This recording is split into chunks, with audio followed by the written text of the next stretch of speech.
नमस्कार। आप देख रहे हैं आपके साथ मेरी बात और मैं प्रिय रंजन भारती। लोकसभा के चुनाव हो रहे हैं और चुनाव जब होते हैं तो नैरेटिव सेट होता है। नैरेटिव सेट करने का मौसम है और नैरेटिव सेट किया जा रहा है पूरे देश में। जिस तरह से प्रधानमंत्री के एक नैरेटिव सेट करने का अभियान चला हुआ है, बाकी चीजें उसके सामने गौण होती चली जा रही है।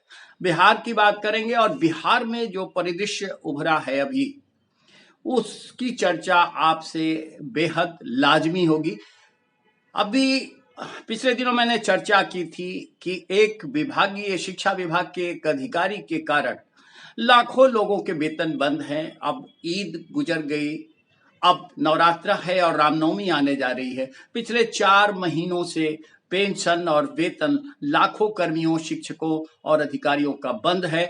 अब तो उसके बाद जब कुलाधिपति यानी राज्यपाल ने इस पर संज्ञान लिया और शिक्षा विभाग को हड़काया, तो शिक्षा विभाग के उस अधिकारी के पाठक, जिनका नाम है अपर सचिव, उन्होंने वहां के राजभवन के राज्यपाल के प्रधान सचिव रॉबर्ट चौंगथू को कड़ा पत्र लिखा और लंबा पत्र लिख करके उन्होंने ये शिकायत की है कि राजभवन को, कुलाधिपति को बिहार शिक्षा अधिनियम, विश्वविद्यालय अधिनियम 1976 में कोई अधिकार नहीं है हस्तक्षेप करने का, कोई अधिकार नहीं है शिक्षा विभाग के दायित्व को रोकने का। यानी शिक्षा विभाग जो चाहे वो करे, शिक्षा विभाग जो चाहे करे।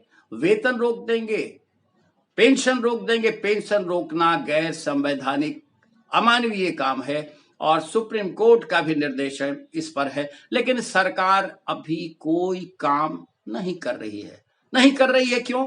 हनक तो एक आदमी का चल रहा है, लेकिन चूंकि चुनाव है इसलिए नैरेटिव सेट करने का वक्त है और नैरेटिव सेट करने में सभी आपाधापी में लगे हुए हैं। किसी को कोई परवाह नहीं है, कोई भूखे मरे, कोई बीमारी से मरे, लेकिन वेतन रोक दो, इस पर सरकार चाहे तो अविलंब हस्तक्षेप कर सकती है। लेकिन नीतीश कुमार को फुर्सत नहीं है।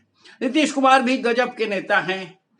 न जाने कितनी बार उन्होंने जीतन राम मांझी पूर्व मुख्यमंत्री से नोक-झोंक की, क्या क्या नहीं कहा, अब उसे बताने की आवश्यकता नहीं है। मांझी ने भी कहा कि कर्ज उतार देंगे, लेकिन अब नैरेटिव सेट हो गया है। मोदी के नाम पर एक आंधी देश में फिर तीसरी बार बनानी है, इसलिए वो मोदी के साथ हैं, उनका अपना स्वार्थ है। इसलिए सारी चीजें भूलकर वो गया में उसी जीतन राम मांझी के लिए प्रचार करने, वोट मांगने गए।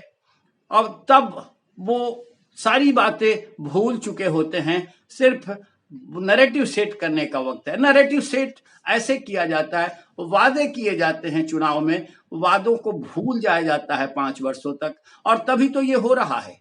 तभी हो रहा है कि अब सरकार जो अभी एनडीए की है बिहार में, वो जिस तरह से पूर्ववर्ती लालू परिवार की सरकार 15 साल के सरकार के कारनामों को गिनाती चल रही है।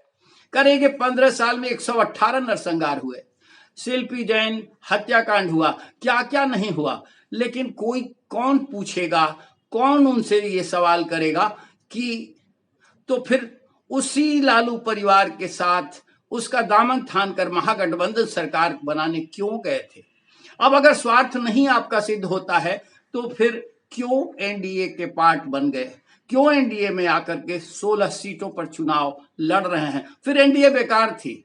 अब एनडीए बेकार, लेकिन अब सिरोधार्य है, एनडीए के पार्ट हैं, इसलिए सारे खून माफ हैं।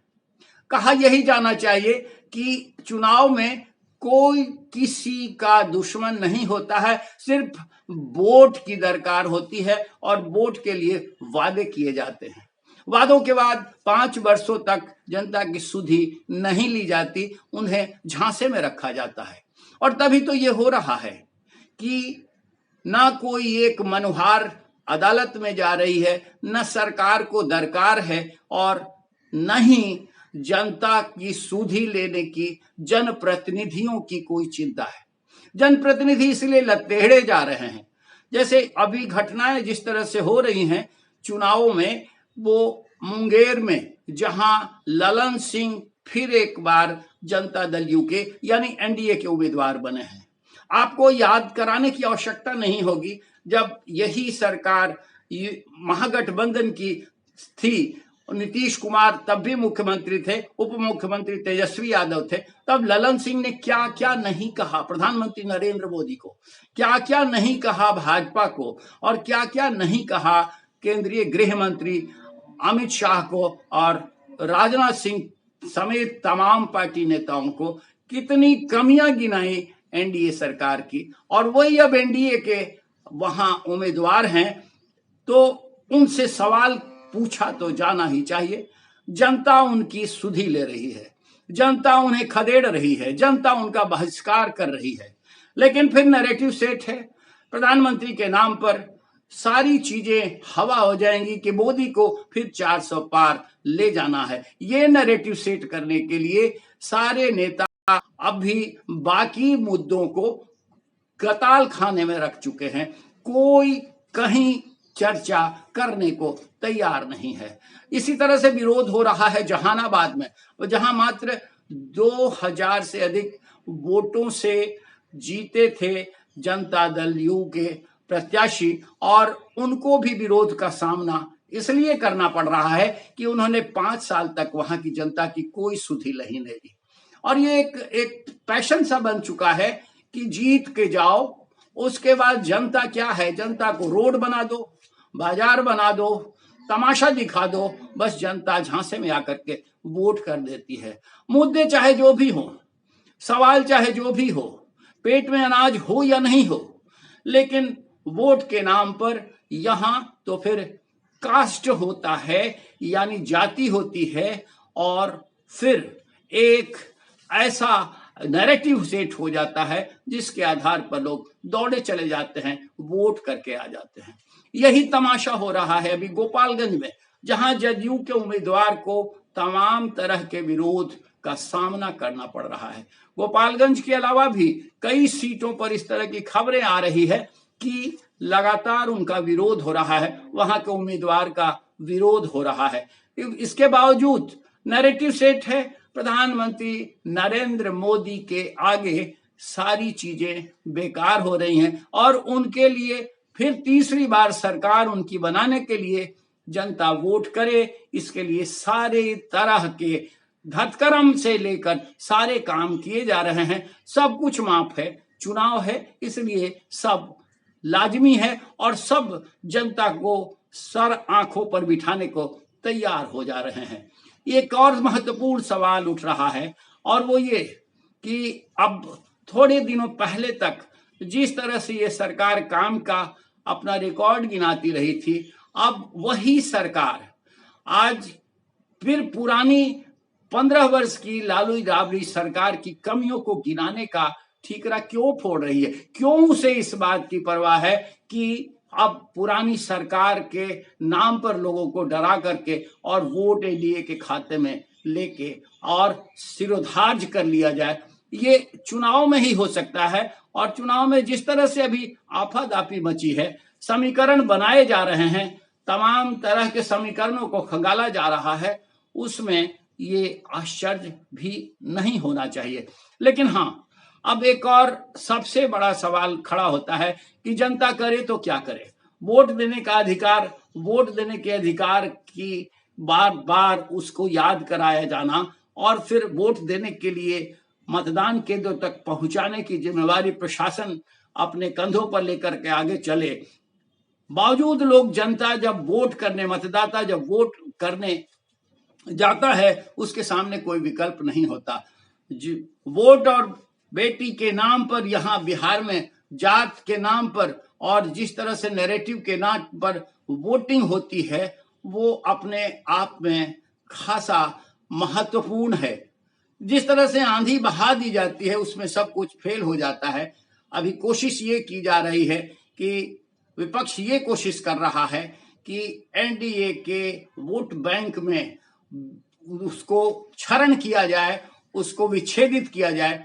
अब कितना ये कारगर हो पाएगा, ये महत्वपूर्ण है, और चुनाव के बाद ही ये सारी चीजें समझ में आएंगी। लेकिन फिलहाल तो यही दिख रहा है कि चुनाव के एक नैरेटिव के आगे सारी चीजें बेकार है। कोई किसी की सुध ही नहीं ले रहा, न सरकार कोई काम कर पा रही है, न जनता की परवाह किसी को है।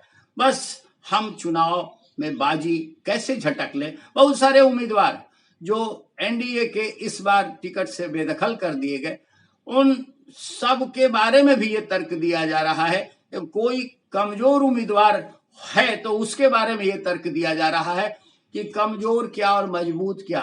मोदी को प्रधानमंत्री बनाना है और मोदी के चेहरे पर वोट करना है, इसलिए कोई भी ऐरू मंगरू भी जीत जाएगा और वही होता हुआ दिख रहा है।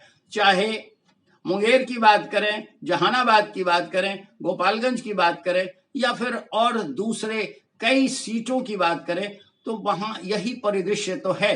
लेकिन मोदी के नाम पर, 400 पार के नाम पर, सरकार में फिर वापसी के नाम पर नैरेटिव सेट कर मतदाताओं को अपनी तरफ आकर्षित भले कर लिया जाए, मुद्दे कम नहीं पड़ रहे हैं। और ये मुद्दे कम नहीं हो पा रहे हैं, जनता की सुध ही लेने की किसी को परवाह नहीं है, तो सवाल तो इस तरह से उठता ही रहेगा, चुनाव हो या चुनाव के बाद हो।